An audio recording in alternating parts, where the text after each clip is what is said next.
So this is the TRS-80 Model 1 that I won on eBay. It's been mentioned in a couple of previous videos. And I've managed to pull a complete bonehead with it. Don't know if you can see it here or not. On this key switch, I accidentally sheared the post off, which has resulted in this. I don't know if you can see it down in there, but the post is sheared off and stuck inside of the keycap. One of the things we'll look at going forward is replacing that switch. I believe I have a compatible switch, maybe even from a Model 1 here someplace. Worked on a lot of keyboards over the years, including some that were completely trashed, and in those I did a reclaim of key switches and keycaps, and I'm going to have to dig and see if I have a compatible replacement. The other thing I want to look at is over here is this interconnect cable. See if I can get that centered up a bit better for you. Is this interconnect cable. They're pretty fragile. I can see that the plastic is starting to delaminate that holds the jumpers apart. I've seen a couple of videos of people online using IDC cables to replace these, where the cable loops from the top around to the other side. That may be an option here. I'm undecided. I'm looking at this, and I think the pin alignment top to bottom might be sufficient, that I might be able to use just pins and sockets, and it would just slide down in contact coming in. The disadvantage of that is that with the CPU board powered up, it expects to see the keyboard. It expects to see it because there's pull-up resistors on the keyboard that pull those data lines high. Without those pull-up resistors in place, those lines float and you get what appear to be random character types. And it makes the CPU board very unstable and unusable. As I move forward with the work that I plan to do on the CPU board here, having the boards, they can be easily disconnected, has a real advantage because I'm not stressing the cable. And it just makes getting at everything and working with it easier because you don't have that floppy cable in between. Using IDC pins and an IDC connector, like I saw in a previous video, to do that might actually be a nice solution. You know, I'm undecided how I'm going to approach this. If I actually went with pins, I don't know. I'm going to have to give this some more thought. This is the CPU that I am hoping to do some hacking on video on. I want to, do the lowercase modification with it. I've got I think it's a Holmes Engineering Sprinter CPU overclocking board that I'd like to install into it. I'd also like to get a hold of the CPM mapper board and see if I can get it to boot CPM. There's several things I'd like to do with this system. So it should be interesting. I will be recapping it as well. For now, I'll focus on this cable here and we'll see what we can do. So I've got the CPU board out of the case. It's sitting here with the keyboard underneath and the processor board on top. You can see the interconnect cable here. You can see where the plastics, perhaps you can see where the plastic's delaminating. Sooner or later, that plastic will delaminate, and that creates a situation where the copper traces embedded in there can short. The solder job, let's see if I can get this into view here. The solder job is really pretty horrific on that cable there. It has not flowed around the pins. I see what look to me to be almost cold solder joints. They're gray and dark. I've tried to unsolder these cables before with limited amounts of success. I'd like to remove the cable intact. We'll find out if I can pull it off or not. Another quick comment, just so it's said, is in the background here you see the blue pad. That's an anti-static pad on my bench. And I'm also wearing an anti-static wrist strap. A lot of people may say that's not necessary to work on this stuff, but I figure why not take the precaution. You know, I've got the mat, I've got the wrist straps. Back when I worked in the semiconductor industry, anti-static measures were king. You know, we worked on manufactured CMOS devices, and static will take a CMOS device out pretty quick. You know, more modern TTL, like the logic we have in here, may or may not have an input protection diode. Stuff that's static sensitive tends to have pretty much a diode on every input and output every pin on the chip, and that diode will essentially shunt high voltage away from the chip to ground rather than into the IC and destroy it. Again, I'm probably being a little overly cautious, but you know, if you have the tools available, you should use them. So I will break out the desoldering station and see if we can start with it and get this loose. So I've got on the bench here my Hacko FR300 desoldering tool. Little spendy. It's actually been a really good tool. I've managed to plug the nozzle on it a couple times, and it can be a bit of a battle. Another comment about safety. You can see that I've got the heat shield here, just sitting there around the tip, that being the desoldering tip. This was supplied for a reason, and I believe in using it. Not paying attention, this is horrible. It burns enough hitting that tube, let alone that hot tip. It keeps cables a little more out of the way, that kind of stuff. You know, it's what I said a little while ago. If you've got the tools, why not use them? So I'll let this warm up, and it's actually blinking. It may already be, I don't remember if blinking is warmed up or not. Anyhow, once it's nice and warmed up, we will see if I can do a bit of desoldering. So the tip appears to be warmed up. We will get in here and see if we can actually get all the solder off of some of these. It's already looking like this is going to work as it has in the past. I may end up coming back and adding a bit of solder onto these. I'm going to go ahead and, before I desolder the pins, just clean the extra solder off of these connectors as best I can. Not at the moment convinced the tip is actually no, it looks like the tool is plugged up. So fun.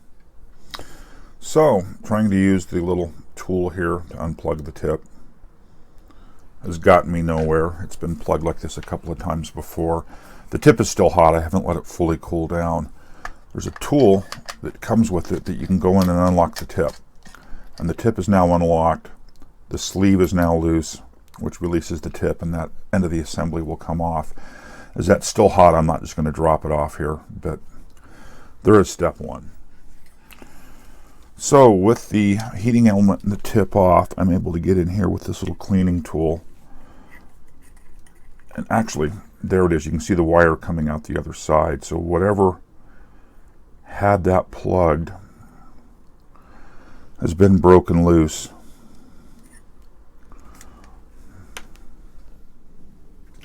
There's also a second cleaning tool. It looks like a screwdriver. It's actually designed to fit into that shaft, and I have had to use this a few times to dig and dig and dig with that sharp screwdriver end to clear it out. And I don't know if you can see that, but I'm pushing little more bits of solder off that solder that's just stuck to the wall of that tube. So I think we've got a pretty good job getting that tube cleaned out. So there's the actual tip that's used to contact the surface of the printed circuit board to do the cleaning. This, of course, has got solder in it that is hardened up because I've removed the tip and let it cool off. I have had the tip itself get plugged a couple of times, and it's kind of a combination of, hard to do on camera here, seeing if you can actually work your way through it and unplug it versus heat it up on the tool.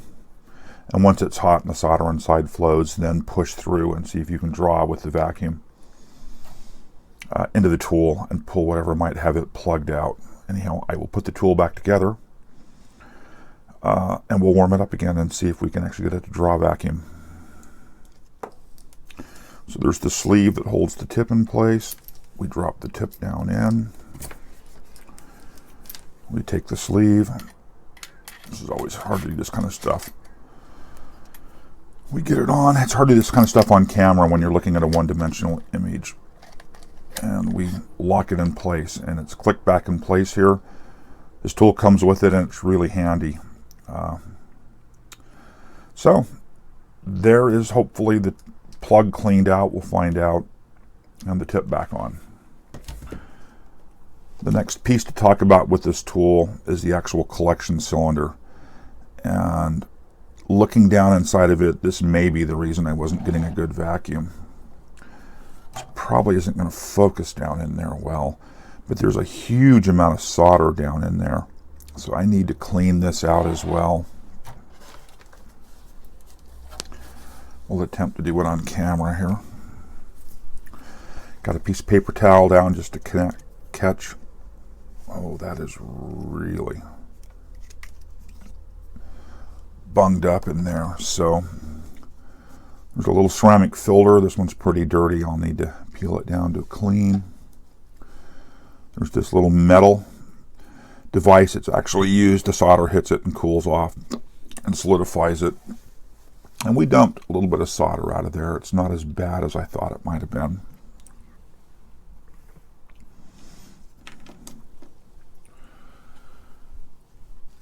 Get back on camera here. We'll see if I can get in there and just peel the dirty layer off of there. I don't know that this is advised. It's just how I do it. We then have the tip body, and I'm going to go ahead and actually knock some of the solder I can see inside of it out.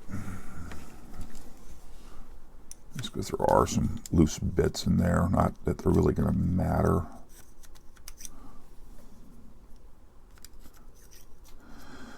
The idea with the filter is to keep the solder from getting pulled down into, obviously, the suction motor.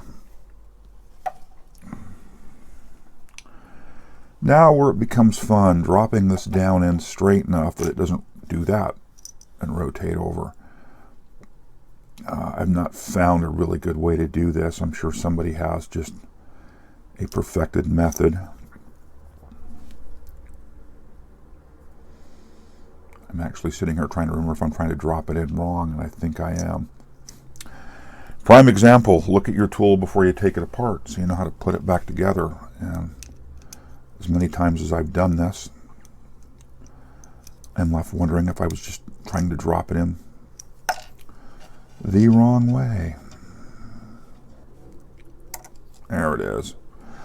So that's dropped down in. It's got a little air gap around the sides, and now I'm debating again. Have I got that in there the wrong direction? Obviously I could look in the manual. That might be the wisest choice. But never said I was wise.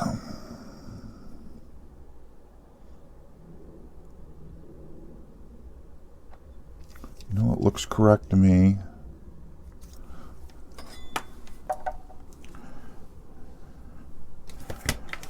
We're back around to the tool. We have the rubber seal on this side. It's got a hole in it. The hole goes over the tube. The filter and capture go to the back. Release the button. That's locked in and with sufficient pressure under the rubber that it should be sealed. I can already, I was going to say I can already hear the motor sounds better, but it actually can't because I know it's still plugged until it warms up. Well, let me let it warm up and we'll come back. So at this point, I've actually taken the heat up as high as it'll go here because I was having trouble actually getting the tip unplugged, and with the heat as high as it would go, I I've actually been able to get in there and finally break whatever that was loose. Now you can hear it. Now it's drawn air.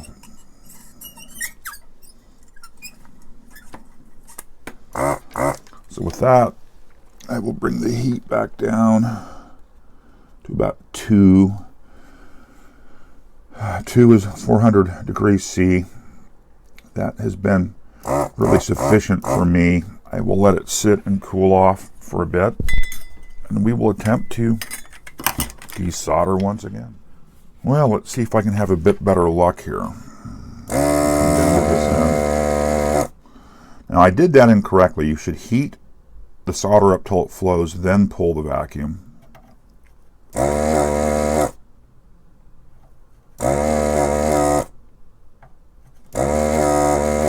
That's doing a much better job.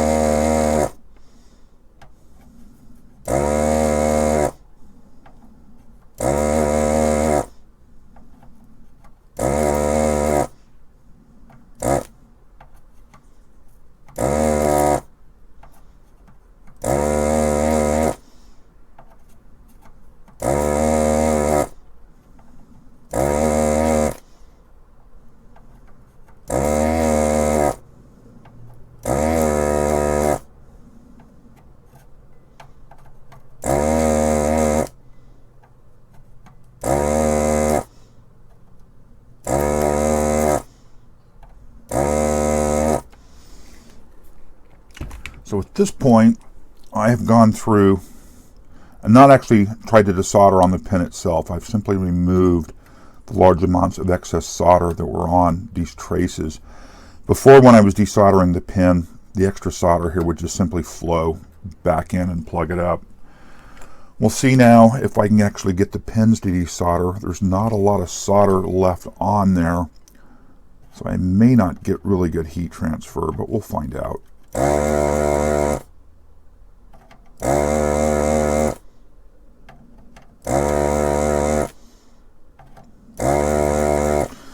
So you may notice I do a little bit of scrubbing in a circular motion as I'm pulling the vacuum. I find that helps. I don't know if that's honestly the recommended way to do it or not. I've seen other people who are much more professional at this than I am actually do that same thing. Just talk a bit again about too much heat and the copper here will lift off the board, which is one of the reasons I've got the gun fairly cool. And I'm trying to work quickly as I hit each one of these.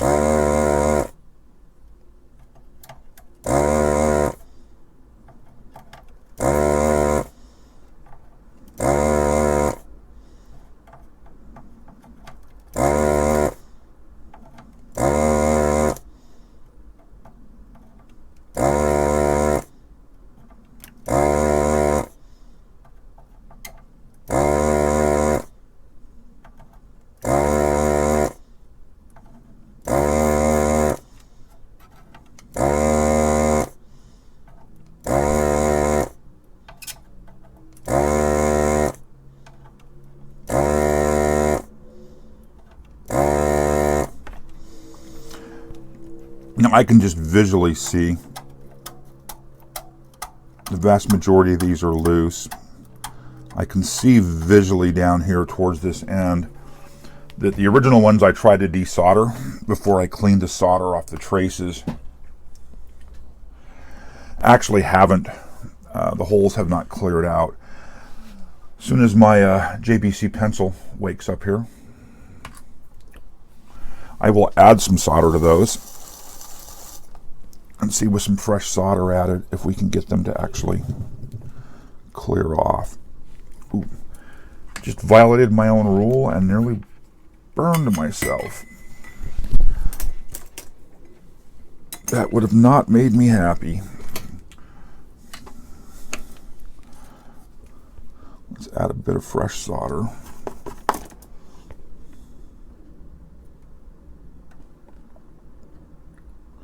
See if we can get these last few pins to flow.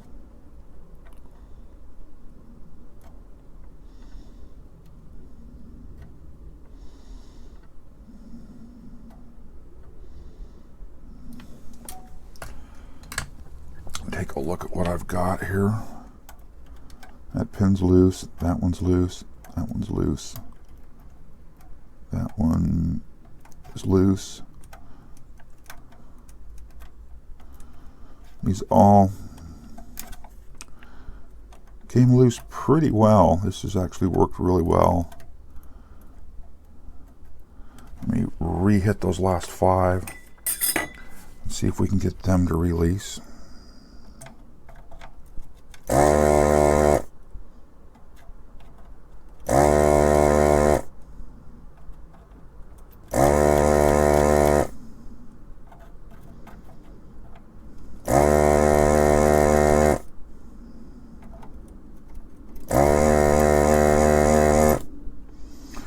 They appear to be being much more stubborn.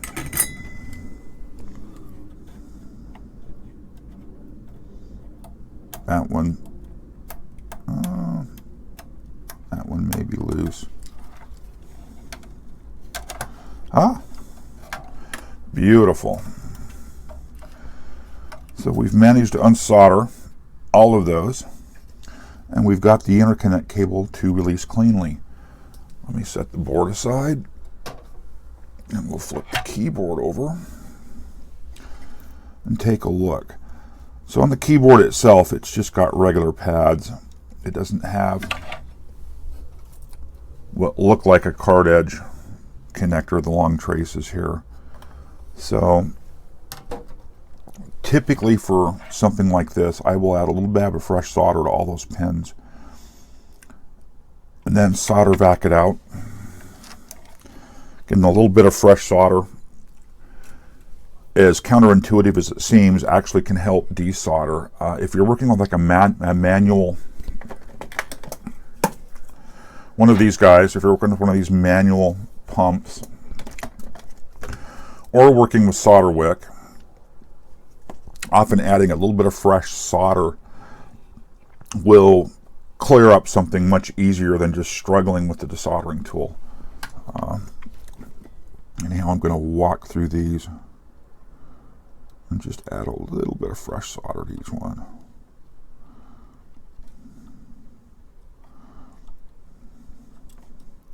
I've seen in my time some solder joints that are just being nasty to unsolder, and you fight, and you fight, and you fight, and you finally add a little bit of fresh solder, and the next attempt they just come undone. Getting on the other side of the board with a tool like a pair of forceps and grabbing the lead and soldering and trying to pull it through, not a good idea. You can pull the plate through hole completely off the board. You can lift traces on the other side. Always, if you can, let the tools do the work and apply as little mechanical stress as possible. Now let's get in here and walk these and see if we can get them all to release. And that one did not clear well. That one did not clear well. This might be a little more interesting to get done. It's a fine balance between spending lots of time on the joint and as little time as possible.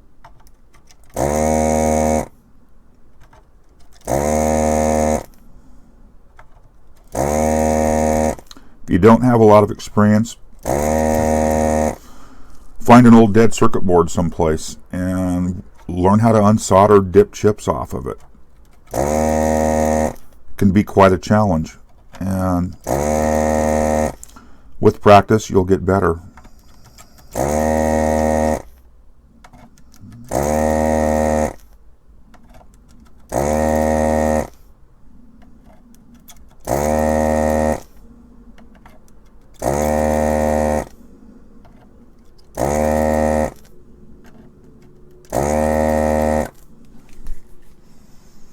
So now the question is, how many pins actually broke loose? May well be none of them have. That one has, that one has, that one has. So on some of these, just gently flipping them like this will break the last little bit of solder loose and get it disconnected from the wall of the plate through.